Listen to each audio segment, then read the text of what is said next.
Simba Sports Club ilianza safari yake ya michuano ya kombe la shirikisho msimu dhidi ya Al Ahly Tripoli ya Libya katika hatua ya awali, huku mchezo ugenini ukimalizika kwa sare na kumaliza mechi nyumbani katika dimba la Benjamin Mkapa kwa ushindi wa 3-1. Hatua ya makundi, Simba ilipangwa katika kundi A pamoja na CS Constantine, Bravo de Maquis pamoja na CS Faction, huku mpaka michezo ya mwisho inachezwa Mnyama alikuwa kileleni na alama 13. Hatua ya robo finali, Simba alikuwa na kibarua kizito dhidi ya Al Masry, huku akipoteza ugenini kwa magoli 2-0, na mchezo wa nyumbani Simba ikiibuka na ushindi wa bao 2-0 na kwenda katika mikwaju ya penalty ambayo ilimpeleka Simba nusu finali. Nusu finali, Simba alishuka katika dimba la Aman kwa mara ya kwanza katika michuano ya kimataifa, huku akiibuka na ushindi wa bao 1-0 dhidi ya Stellenbosch, na mchezo wa marudio kisha sare bila kufungana kule Afrika Kusini. Mchezo wa fainali ya kwanza, Simba Sports Club ilicheza ugenini Morocco Mei 17 na kupoteza kwa magoli 2-0 dhidi ya RS Berkane, huku mchezo wa leo wa marudiano wakitoa sare ya bao 1-1 katika uwanja wa Amani Zanzibar. Simba imeingia katika historia ya kufika fainali ya kombe la shirikisho barani Afrika, ikiwa ni timu ya pili kutoka Tanzania, huku watani zao wa jadi Yanga wakiwa wa kwanza kuingia katika fainali hizo mwaka 2023.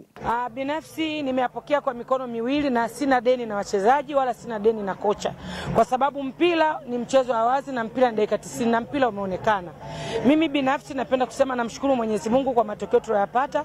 Tunajipanga upya kwa sababu awali ya yote kocha wetu alisema anajenga timu, lakini sasa ilikuwa sio kujenga timu, bali ilikuwa timu imara ambayo imetuletea kombe Tanzania.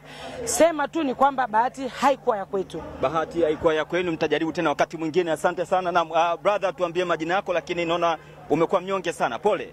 Mimi naitwa Isa Jumanne.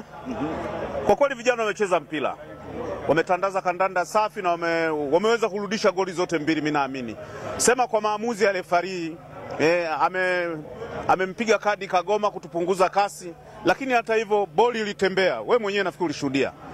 Kwa hiyo yote kwa yote basi tunakubali matokeo, lakini tutajipanga katika mashindano yajayo. Asante sana.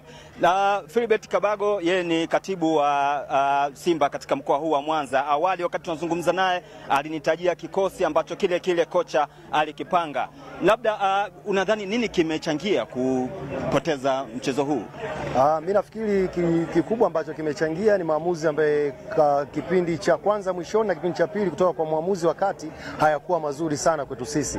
Ile kadi nyekundu ya mapema alopata Kagoma imeweza kuleta athari ambayo unajua katika mchezo wa mpira wa miguu mchezaji mmoja anapopata kadi inakuwa inagharimu timu nzima, kwa sababu kila mchezaji ana umuhimu wake. Kwa hiyo hata mfumo wa Simba ulibadilika baada ya Kagoma kupata kadi, lakini mimi niwapongeze wachezaji, wameonyesha kabisa kwamba wameipambania Simba pamoja na kuwa pungufu, bado wameendelea kucheza, wameendelea kufika katika lango la wapinzani. Kikubwa bahati ilikuwa ya kwetu. Nasema msimu huu tulipoishia sisi hatuna deni kwa wachezaji, tutajipanga kwa ajili ya misimu ijayo tuweze kufanya vizuri zaidi.